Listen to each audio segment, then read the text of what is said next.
नमस्कार साथियों। अरमान सर का ऑफिशियल यूट्यूब चैनल पे आप सभी की स्वागत है। आज आप सभी को पता है कि 10 अक्टूबर हो गया, बस एक दिन आपका बचा हुआ है जिसमें आपको पता चल जाएगा कि आपका पेपर किस डिस्ट्रिक्ट में और कहाँ पे है और कब है। जैसा अभी आपने देखा होगा कि बहुत सारे अफवाह न्यूज भी चली थी, ठीक है, फेक नोटिस भी चला था जिसमें ऐसा बताया गया था कि हमारा एग्जाम कैंसिल हो जाए, मतलब कैंसिल नहीं, पोस्टपोन हो जाएगा।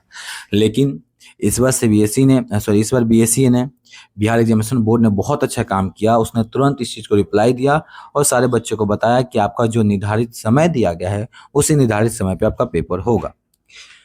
अब रही बात पेपर की, तो मैं दोस्तों, अब हमारे पास बचे नहीं है, जो भी कुछ दिन बचे हुए हैं गिन के, उस दिन में सबसे इंपॉर्टेंट ये है कि हम कितना ज़्यादा मॉक टेस्ट या सैंपल पेपर करते हैं। जितना ज़्यादा मॉक टेस्ट और सैंपल पेपर में दोस्तों करेंगे उतना ही ज़्यादा फायदा होगा एग्जाम में। और दूसरी बात, एग्जाम कौन सी कंसल्टिंग कंपनी ले रही है उससे हमें मतलब नहीं, हमें बस ये मतलब है कि हमें 150 क्वेश्चन मिलेगा, उसमें 100 प्लस हमें जाना है। सीडीपी का 30 को 50 क्वेश्चन 30 क्वेश्चन होंगे, 30 में से हमें लगभग 20 प्लस जाना है। क्योंकि अब रही बात सर जीएस की, जीएस 5 नंबर क्या आएगा मेरे दोस्तों, अगर जीएस पढ़ो या मत पढ़ो उससे कोई फर्क पड़ने वाला नहीं है। क्योंकि हाँ, अगर ये हो सकता है जीएस में अगर 20 प्रैक्टिस सेट मार के चले जाओगे तो ये हो सकता है प्रैक्टिस से आपका अंदाजा लग जाएगा। क्योंकि जीएस का देखा जाए तो एरिया बहुत ज्यादा है, लेकिन उसके कंटेंट देखा जाए नंबर बहुत कम है। तो जिसमें आपका नंबर बढ़ने वाला है उस पर ध्यान दे, अपने मेन सब्जेक्ट पे ध्यान दे और सीडीपी पे ध्यान दे। तो ये रही, ठीक है मेरे दोस्तों। और जैसे भी होगा, ठीक है, जैसे भी होगा आप सभी को बता दिया जाएगा, ठीक है। जैसे भी नोटिफिकेशन आएगा मैं सबको आप सभी को सबसे पहले बता दूंगा।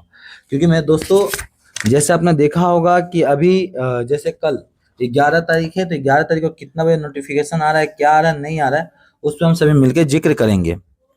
तो देखिए आज हम 7 सेट लेके आए हुए हैं। हाँ, आज सर मान सर को ऑफिशियल यूट्यूब चैनल पे डेली 2 क्लासेस अपलोड की जाएगी, ठीक है, डेली। क्योंकि जैसे जब पेपर पास में आएगा तो उसके तैयारी। देखिए सबसे पहला क्वेश्चन देखेंगे क्या कह रहा है, बहुत प्यारा सा है, सुंदर सा देखेंगे। मैं दोस्तों कह रहा है pre educational objective, sorry the educational objective of the pre active phase of a learning.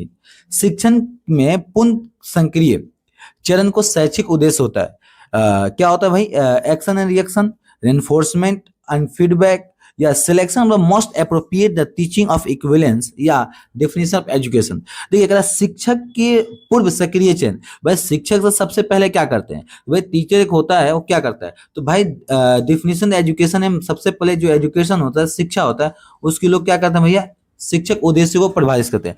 जब आप एज ए टीचर जाओगे तो सबसे पहले ये होगा कि आपका उद्देश्य क्या है, बच्चों को आज पढ़ाना क्या है। उसके बाद आप कोई दूसरा चीज करोगे, सिलेक्शन करोगे भैया कैसे पढ़ाना है, नहीं करना है। लेकिन सबसे पहला आप ये देखेंगे कि भैया आपका define the education aim, education aim को आप डिफाइन करोगे। तो राइट होगा option number D.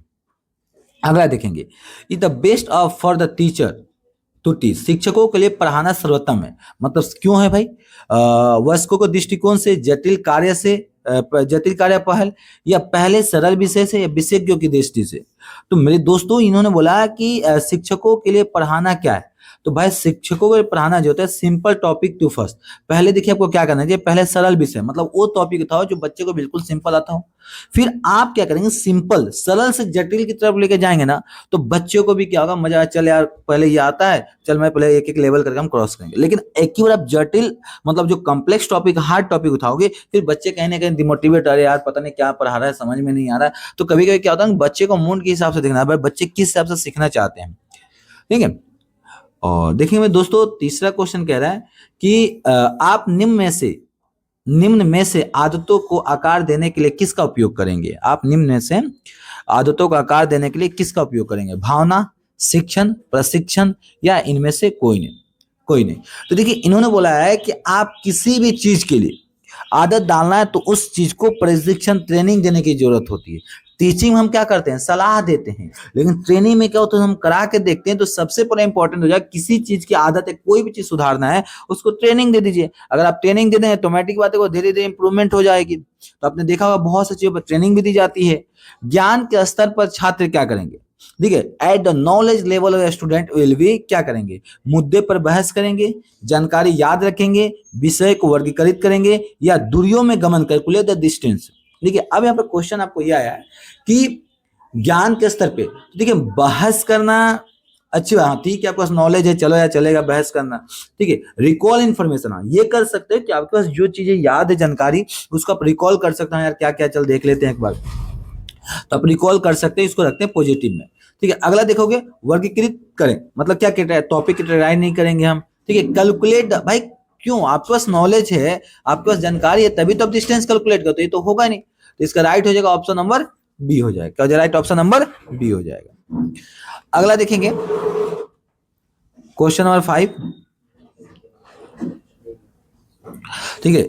Etch learning outcome should being with, प्रत्येक सीखने की परिणाम इसमें शुरू होना चाहिए, मतलब कोई भी चीज सीखने, एक सीखने वाली क्रिया, एक गतिविधि सूचक क्रिया, एक परिणाम क्रिया, या कोई नहीं। देखिए अब यहाँ पे बात है, मैं दोस्तों सीखने की बात कर रहे हैं, ठीक है। तो सीखने की प्रक्रिया नहीं है, या एक गतिविधि होती है, एक्शन वर्ब होता है, एक्टिव होती है, ठीक है। क्या होता है, तो एक गतिविधि सूचक हो जाएगा, ये एक्शन टू वर्ब हो जाएगा, ऑप्शन नंबर बी हो जाएगा, ऑप्शन नंबर में दोस्तों बी हो जाएगा। अगला देखेंगे कह रहे क्या, समस्या समाधान का वह चरण है जिसमें जांच पड़ताल के लिए परिकल्पना तैयार करना चाहिए, सर्वे करना चाहिए, कार्य करने के लिए योजना बनाना चाहिए, समस्या का विवरण होना चाहिए। देखिए अब मेरे दोस्तों यहाँ पे बोल रहा है कि क्वेश्चन कर रहा है कि समस्या समाधान का वह चरण जिसमें जांच पड़ताल के लिए परिकल्पना करना चाहिए। तो भाई जांच पड़ताल के तब करेंगे ना मेरे दोस्तों, सबसे प्लानिंग फॉर एक्शन, आप कार्य के लिए प्लानिंग करेंगे, योजना बनाएंगे, उसके बाद आप काम करेंगे, तो इसका जवाब option number B, option number B हो जाएगा। 7 नंबर प्रश्न देखेंगे, थोड़ा सा ध्यान देंगे तब इसको समझ में आएगा, क्योंकि थोड़ा सा प्रश्न लंबा है। ठीक कर है क्या, निम्नलिखित कथनों पर विचार करिए। This method like to the process of deduction where you cut down the bigger concept of the smaller one। कह यह विधि कटौती की प्रक्रिया की तरह जिसमें आप एक बड़ी अवधारणा से छोटी की तरफ काटते हैं। दूसरा कह रहा है मेरे दोस्तों कि the knowledge achieve by this the method is a permanent, इस विधि से प्राप्त ज्ञान अस्थायी होता है। अब बताना है इसको कौन से, देखिए आपको ज्ञान मिला, तो मेरे दोस्तों अगर किसी भी चीज से आपको नॉलेज मिला करने से, तो क्या उसका संश्लेषण करेंगे, विश्लेषण करेंगे, निगमन कर, देखिए निगमन और आगमन तो पॉसिबल ही नहीं है, या तो आप संश्लेषण विश्लेषण में से कोई एक करेंगे, लेकिन आप संश्लेषण तो करेंगे सिस्टमेटिक नहीं, ये करेंगे विश्लेषण करेंगे, विश्लेषण उसको एनालिसिस करेंगे कि भैया क्या है नहीं है, तो आप एनालाइज कर सकते हैं, इसका राइट हो जाए ऑप्शन नंबर बी। देखिए अगला प्रश्न कह रहा है मेरे दोस्तों, तीसरी कक्षा के विद्यार्थी को हमारे मित्र पक्षी विषय पढ़ाते समय निम्नलिखित पद्धति को पालन करें। भाई थर्ड क्लास का बच्चा, अब थर्ड क्लास का बच्चा है और दूसरी बात की भाई एसएसटी पढ़ा रहे हैं, तो एसएसटी बर्ड के बारे में बता रहे हैं, तो किस तरह समझाएंगे। पक्षियों को एक डॉक्यूमेंट्री फिल्म दिखाकर, क्या जितने भी बर्ड्स होता है उसके एक डॉक्यूमेंट्री फिल्म बनाएंगे, उनको दिखा देंगे, चलो बच्चे को समझ में ये बर्ड्स ही है इसके बारे में, या विभिन्न पक्षियों के चित्र वाले चार्ट, या एक काम करेंगे, या तो क्लास में एक चार्ट पेपर ले जाएंगे जिसमें सारे बर्ड्स के बारे में होगा, उसको समझा दिया जाएगा, ठीक है। या अब कह रहा विद्यार्थियों के पास पार्क में ले जाकर पक्षियों को ध्यान से देखने को कहना, नीलिन सीखने के लिए विभिन्न तरीकों का उपयोग करें। अब इसमें कह रहा है कि जब इसको सीखने के लिए क्या करना है, आपको उपयोग करना है। अब एक क्वेश्चन देखिए, कह रहा है कि follow her the lesson plan, उसी पाठ योजना पालन करना पड़ेगा, बहुविधि वाले शिक्षार्थी को विभिन्न आवश्यकताओं को पूरा करना पड़ेगा, अन्य शिक्षकों अभिभावकों को प्रभावित करेगा, या promote the reasoning skill in a student, छात्रों को तर्क कौशल बढ़ाने में हेल्प करेगा। तो मेरे दोस्तों अब यहाँ पे देखो, शिक्षक जो है बहु लेवल होता है, मल्टी लेवल होता है, बहुबुद्धि होती है, एक नहीं होती है, तो ये जगह meet the difference requirement the learning having the multiple intelligence. तो आपको पता है कि शिक्षक जो होता है वो बहुबुद्धि वाले बहु अधिगमन होता है, तो इसका राइट हो जाएगा ऑप्शन नंबर बी हो जाएगा, ऑप्शन नंबर बी हो जाएगा। अगला देखेंगे मेरे दोस्तों, कहेगा टीचिंग, ठीक है, through a lesson plan is beneficial because, पाठ योजना के माध्यम से पढ़ाना लाभदायक होता है। क्यों, भाई सबसे पहले टीचर जब पढ़ाने जाता है तो उसको क्या होता है भाई, एक लेसन प्लान तैयार करता है, उस लेसन प्लान के हिसाब से फिर अपनी जो भी कंटेंट होता है उसको क्लास में लेकर डिलीवर करता है। तो कहता है कि लेसन प्लान के हेल्प से पढ़ाना क्यों कीजिए, एक शिक्षक अपने विद्यार्थियों को मूल्यांकन करने को, अपने व्यवहार को संशोधन कर सकता है, एक शिक्षक उपयुक्त रणनीति बनाकर सभी उद्देश्य, हाँ ये तो भाई होगा कि भैया वो जितना भी रणनीति होगा सब वो बनाएगा, आगे कह रहा है शिक्षक अपना पाठ्यक्रम पूरा समय पर, हाँ ये भी सही है भाई, लेसन प्लान बना के जाएगा टीचर तो जो भी उसका होगा अपना समय पे उसको क्या करेगा जी, पूरा करेगा। जब समय पे उसको क्या करेंगे जी, पूरा करेंगे। तो लेसन प्लान से होता है कितने समय में डिलीवर कर देना है, कौन सी क्वेश्चन होता है, बच्चों को मूल्यांकन करना है, क्लास में कैसे क्वेश्चन पूछने, तो कुछ ना कुछ हमें आइडिया मिल जाता है। तो राइट हो जाएगा मेरे दोस्तों, ऑप्शन नंबर डी हो जाएगा। अगला देखेंगे क्या, किस प्रकार की पाठ्य योजना व्यापक और जटिल, देखिए व्यापक और जटिल जिसके लिए विस्तृत योजना आवश्यक होती है। देखिए अब क्या, या तो आप दैनिक या डेली बेसिस पर पाठ्य योजना बनाओगे लेसन प्लान, या साप्ताहिक बनाओगे, या मासिक बनाओगे, या अनुक्रमिक पाठ्य योजना बनाओगे। अब मेरे दोस्तों अब यहाँ पे पाठ्य योजना की बात हो गई, डेली पॉसिबल नहीं है टीचर को डेली बैठ कर लेसन प्लान बनाए, या एक हफ्ते में क्या, या तो मंथली बनाएगा या तो ईयरली बनाएगा पूरी। तो इसका राइट हो जाएगा ऑप्शन नंबर सी, मंथली बनाएगा भाई, एक महीने का पूरा लेसन प्लान बनाएगा कि एक महीने मुझे इतना को कवर करना है, फिर उस हिसाब से डिलीवर करेगा। अगर मान लीजिए टीचर अगर डेली का लेसन ही प्लान बनाएंगे तो फिर क्लास में बच्चे को डिलीवर कब करेगा, पढ़ाएंगे कब, बच्चों के बारे में जो मूल्यांकन कब करेगा, उनको गाइड कब किया जाएगा। अगला देखेंगे क्वेश्चन में 11 क्या कह रहा है मेरे दोस्तों, कह रहा है क्या, डंडे को छोड़ दो, ठीक है, डंडे को छोड़ दो और बच्चे को बिगाड़ दो, यह संदेश क्या देता है। मतलब होता ना कि लातों के भूत बातों से नहीं मानते, ठीक है, बच्चों जब तक कूटो नहीं तो बच्चे पढ़ेंगे नहीं। तो वही कह रहा है डंडे को छोड़ दो और बच्चों को बिगाड़ दो, यह संदेश क्या देता है। बच्चों को डंडों से पीटना चाहिए, शारीरिक दंड स्वीकार नहीं है, या आगे कह रहा है अवांछनीय व्यवहार से दंडित, मतलब कोई बच्चा ऐसा अनबिहेवियर कर रहा है तो आप उसको दंड कर सकते हो। क्लास में सजा पर रोक लगाई गई, क्या क्लास में बच्चों को पनिशमेंट नहीं दे सकते। तो देखिए अब यहाँ पे आप देखिए जरूरत पड़ेगा तब को देना पड़ेगा, ऐसा नहीं कि आप नहीं दे सकते, क्योंकि जो थ्योरेटिकल लिखा है वो चीज अलग है, जो प्रैक्टिकल होता है वो चीज अलग है। तो आप ये कर सकते हो कि इसका मतलब ये होता है कि अगर आपने बच्चों को नहीं मारा या बच्चों को नहीं समझाया तो जो होता है undesirable behaviour must be the punish. हाँ अगर कोई बच्चा, ठीक है, पढ़ाई में चल समझा दोगे लेकिन कुछ ऐसा व्यवहार करता है जैसे लगता है कि हाँ क्लास के लिए नुकसान है या कुछ भी चक्कर में पड़ता है, तो उस समय उस बच्चे को दंडित करना आवश्यक पड़ जाता है। तो इसका जो ऑप्शन नंबर सी। हाँ अगर मान लो पढ़ नहीं रहा तो उसको चलो भाई 1 2 बार समझा दो, 3 बार समझा, लेकिन अगर कुछ ऐसा कांड करने को क्लास में प्लानिंग कर रहा है जो आप समझ सकते हैं तो फिर उसके लिए तो फिर देना जरूरी होता है। चलिए, उपकरण एक व्याख्या को अधिक समझने का योग सार्थक बनाता सकता है। एक शिक्षक को शिक्षण सामग्री चयन करने का उपयोग सबसे महत्वपूर्ण किस बात पर विचार करना चाहिए। देखिए अब ये कह रहे हैं सर जी पढ़ना है तो जाके पढ़ लो, हाँ ठीक है। अब उपकरण एक व्याख्या को अधिक समझने का योग और सार्थक बना सकता है। एक शिक्षक को शिक्षण सामग्री को चयन करने का उपयोग सबसे महत्वपूर्ण, भाई जो टीचर होता है ना, तो टीचर को क्या पढ़ाना है, कौन सी सिलेक्शन का, कौन सी टॉपिक कंसीडर करना है, बच्चों को कैसे समझाना है, उसके लिए क्या होता है, लेसन प्लान बनाना होता है, या अवेलेबिलिटी ऑफ इंस्ट्रक्शनल मटेरियल, या अट्रैक्टिव ऑफ इंस्ट्रक्शनल मटेरियल। क्या उसको अब देखिए यहाँ पे 2 चीजें, यहाँ पे इंस्ट्रक्शनल मटेरियल है और यहाँ पे अवेलेबिलिटी, यहाँ पे अट्रैक्टिव है। अब यहाँ पे राइट आंसर इसका हो जाएगा मेरे दोस्तों, जो ऑप्शन नंबर दिया हुआ है उसके हिसाब से ऑप्शन नंबर ए हो जाएगा कि भैया सबसे पहले अपना ऑब्जेक्टिव बना लो, लेसन प्लान का आराम से डिलीवर कर सकते हो। अगर आपका ऑब्जेक्टिव ही नहीं होगा तब क्लास में कैसे डिलीवर कर पाएंगे, तो ऑप्शन नंबर ए हो जाएगा। देखिए एसआईओपी मॉडल किसका था। अब एसआई पे क्या होता है, सेटल इंस्ट्रक्शन ऑब्जर्वेशन प्रोटोकॉल, ठीक है, तो दिया है क्या सेक्शन इंटरवेंशन ऑफ प्रोटोकॉल, ठीक है, ये दिया है आश्रित नहीं, हाँ ऑप्शन नंबर बी हो जाएगा। अगला देखेंगे कक्षा शिक्षण पूरा होने के बाद जब क्लास में पूरी तरह से टीचर जब पढ़ा देता है तो क्या करना चाहिए, ब्लैक बोर्ड को किसी भी विद्यार्थी से साफ करवाना चाहिए, नहीं यार ये तो गलत है, क्योंकि मान लो स्टूडेंट से साफ कराओगे फिर उसके माइंड में क्या चलेगा नहीं करा सकते। ब्लैक बोर्ड को वैसे छोड़ देना चाहिए, ये भी गलत है, क्योंकि सर अगर मान लीजिए ब्लैक बोर्ड वैसे छोड़ के जाएंगे, अगला टीचर आएगा उसका काम थोड़ी ब्लैक बोर्ड साफ, जब आप नहीं साफ कर सकते तो दूसरा टीचर कैसे साफ करेगा। ठीक है, अगला कह रहा है कि शिक्षक को ब्लैक बोर्ड साफ करना खुद चाहिए, या इनमें से कोई। देखिए टीचर को अपनी जब क्लास उसकी कंप्लीट हो जाती है तो उसको क्लास से निकलने से पहले ब्लैक बोर्ड को खुद साफ कर देना चाहिए, क्योंकि जो अगला शिक्षक आएगा उनके लिए भी सहूलियत हो जाएगी, अपनी आके वो आगे साफ करेगा, ऐसा चीज नहीं होना चाहिए। तो राइट है ऑप्शन नंबर सी हो जाएगा। ठीक है, अगला sense of responsibility not carried, किसी प्रशासन में जिम्मेदारी की भावना की परवाह नहीं की जाती है, किसमें। देखिए अब प्रशासन बोला है जिसमें जिम्मेदारी नहीं होती है, चल यार जो होगा सो गया, चल चलने दे। तो जिम्मेदारी की परवाह नहीं होती। अब देखो इंस्ट्रक्शन एडमिनिस्ट्रेशन, अगर इंस्ट्रक्शन मिलेगा तो आपको जिम्मेदारी मिलेगी, आपको काम कराना पड़ेगा।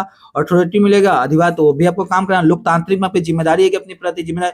हाँ ये हो सकता है लेज फ्री एडमिनिस्ट्रेशन और हस्तक्षेप प्रशासन में कोई भी जिम्मेदारी आपके पास नहीं होती है। तो राइट ऑप्शन नंबर डी हो जाएगा। स्कूल बच्चों के सामाजिकरण की एक ऐसी संस्था है जहां पे स्कूल जो है बच्चों की एक सामाजिकरण ऐसी संस्था है।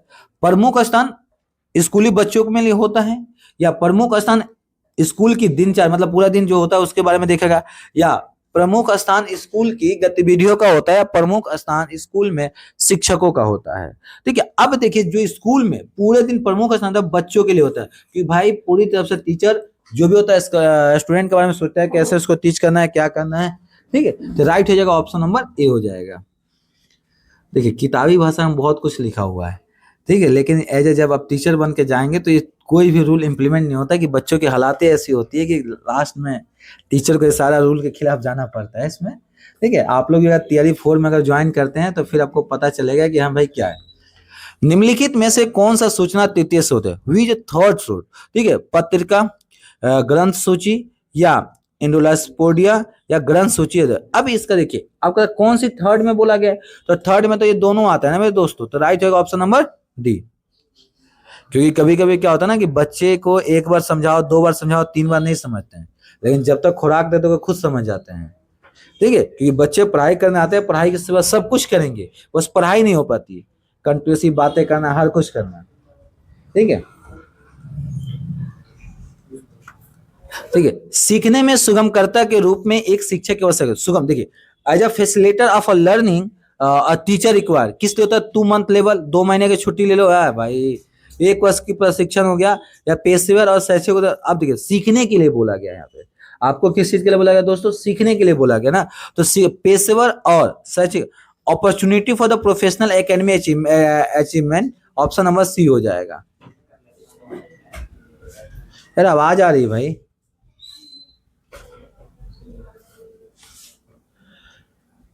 बुनियादी शिक्षण होना चाहिए, जो बेसिक एजुकेशन लेवल होता है किस लिए होना चाहिए? छात्रों के हिसाब से, छात्र गतिविधि के, परियोजना के लिए, सभी। देखिए बुनियादी जो होता है ना, बेसिक एजुकेशन जो बोलते हैं, आपने देखा होगा जो छोटे बच्चों के लिए होता है, तो भाई अगर उसके हिसाब से ड्राइव नहीं करोगे तो छोटे बच्चे जिन्हें बोलने तक नहीं आते वो कैसे समझेंगे? दूसरे उनकी गतिविधियों के हिसाब से उनके लिए प्रोजेक्ट बनाए जाते हैं ताकि बच्चों को किसी भी तरह से, छोटे बच्चे उन्हें इतना नहीं होता है कि यार चल यार हम एक बार में पढ़ के समझ जाएंगे, तो उनके लिए सभी की जरूरत होती है, ऑप्शन नंबर डी। ये जो प्राइमरी लेवल के बच्चे होते हैं उनके लिए इंप्लीमेंट कर सकते हैं आप। यदि उत्तर पुस्तिका का मूल्यांकन पढ़ाने वाले शिक्षकों को अलावा किसी अन्य शिक्षक को द्वारा दिया जाए। अब देखिए अब बच्चे कहते भी हैं कि सर मेरा ने तो ये फला टीचर ने पढ़ाया था, दूसरा टीचर ने क्लास में मेरा कॉपी को चेक करते, तो एक टीचर दूसरे टीचर क्यों देता है? क्या वो इसका उद्देश्य होता है कि छात्रों का अंक कम कर देना, नंबर काट देना, भाई मेरे स्टूडेंट आगे जाएंगे तुम्हारे स्टूडेंट आगे नहीं जाएंगे? ऐसा कोई भी शिक्षक की भावना नहीं होती है। दूसरा कह रहा है छात्रों के वास्तविक ज्ञान का। हाँ देखिए अगर आपने एक टीचर ने आपको चेक किया तो नॉर्मल सी बात है, आपका ज्ञान पता कर लिया, तो दूसरे वाले को आपको ज्ञान का मतलब नहीं है, वो आपकी इसका उद्देश्य वो चेक नहीं करता। दूसरा तो student will be develop the more confidence. क्या बच्चों के आत्मविश्वास, भाई आत्मविश्वास उसको क्या बढ़ेगा? वो तो पेपर लिख के आ गया है, वो तो पेपर लिख के आ गया ना, तो उसके आत्मविश्वास बढ़ाने की कोई जरूरत ही नहीं है। ठीक है, पूरा खोल दो उसको। ठीक है, अगला कह रहा है कि क्या student will not be give the just in a person treatment. छात्रों के साथ, हाँ ये हो सकता है कि कोई छात्रों के साथ जो अन्याय हुआ है, खोल दो उसको पूरा।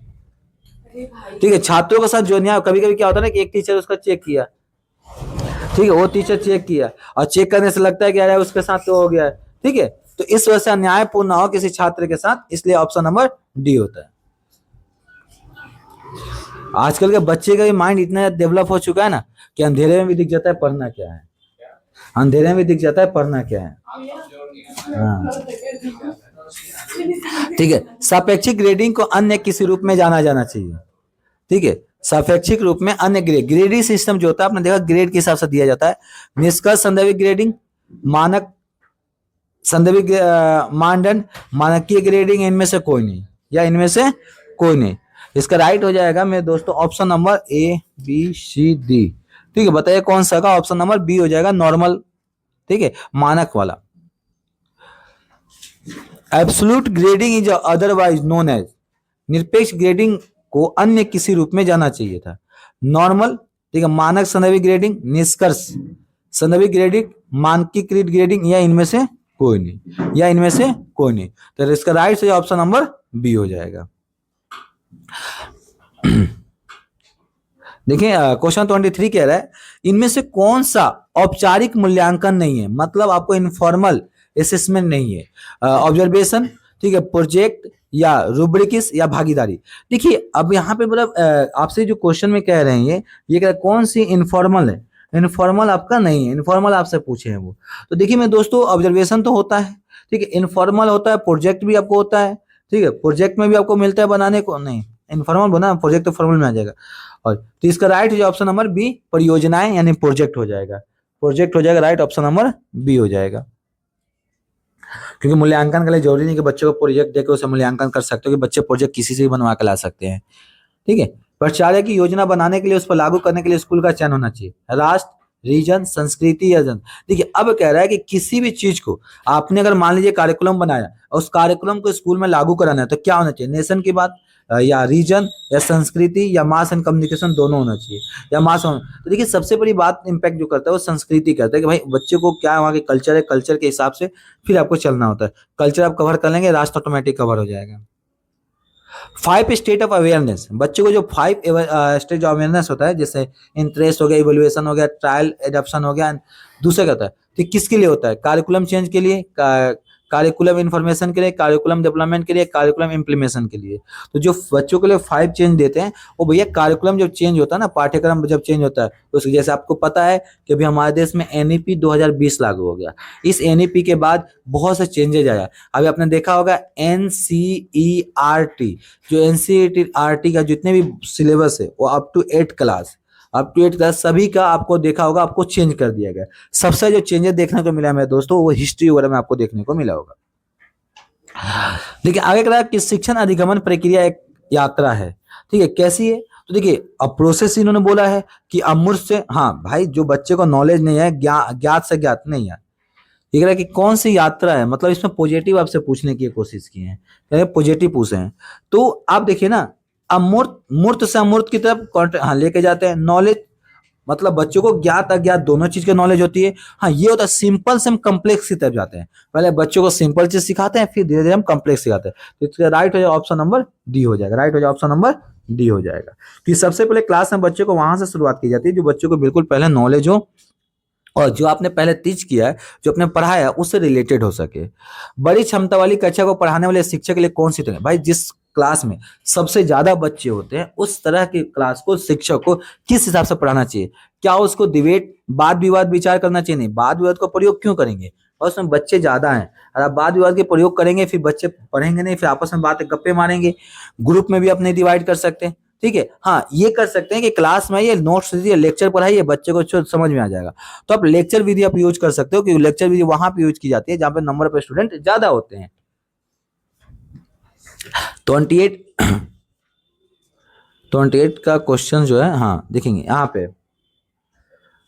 कह रहा है क्या, लड़कों और लड़कियों के क्लास में व्यवहार के अंतर प्रमुख कारण क्या होता है। जो लड़के लड़के जो व्यवहार होता है उसके क्या कारण होता है। डेवलपमेंट डिफर्मियस, जी विकासात्मक विभेद तो होता ही नहीं है, तो डेवलपमेंट दोनों में होता है, ठीक है। एजुकेशनल लेवल होने का आपको पता है कि एजुकेशन में सब एक समान होता है, ठीक है। जॉब एस्पिरेशन, जी ये भी नहीं होगा कि भाई नौकरी में लड़का और लड़की सेम क्लास में पढ़े हो, लेकिन फिर भी आपने देखा क्लास में लड़के लड़के बहुत ज्यादा शर्माते हैं एक दूसरे से। हाँ, ये जो होता है ना सोशल एक्सपेक्टेशन, सामाजिक अपेक्षाएं हैं कि भाई ये चीजें, तो सामाजिक अपेक्षाएं में देखा होगा, अरे लड़का लड़की घूम रहे, चाहे क्लास में बैठ के बात कर रहे हैं, पढ़ाई की बात कर रहे हैं, लेकिन सामने वाला देखा, अरे यार गलत सोच लिया।